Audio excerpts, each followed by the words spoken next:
First, disconnect the 6-pin and 9-pin power unit control harness from the controller. If your ground wire was connected to the dual polarity solenoid, use a ratchet and socket to remove it. Avoid using a drill as it could damage the solenoid. Then remove the green extend and yellow retract signal wires. Note the positions of the green and yellow wires. The green extend wire was on the forward tab and the yellow wire was on the reverse tab.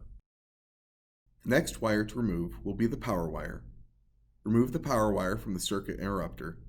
Note again that we use a ratchet to loosen the nut and then remove by hand to prevent cross-threading.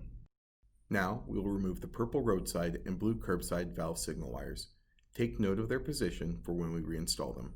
While at the manifold, we can also uninstall our pressure switch harness.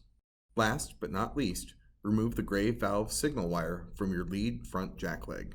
Now we need to install our replacement harness. First, install the gray valve signal wire on the lead front jack leg. Next, at the manifold, install your pressure switch harness, and then your roadside and curbside valve signal wires. Again, placement of these valve wires matters. Now, at the circuit interrupter, we need to reinstall our power wire.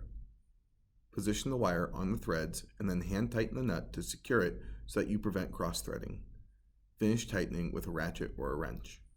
The next few connections at the dual polarity solenoid will be our ground wire to the side post, again remembering to tighten the nut by hand, and then with a wrench or ratchet to prevent cross-threading.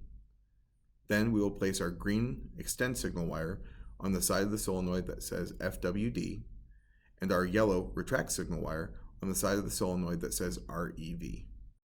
Our last connections will be at the controller, where we will connect our 6-pin and 9-pin connectors for the power unit control harness.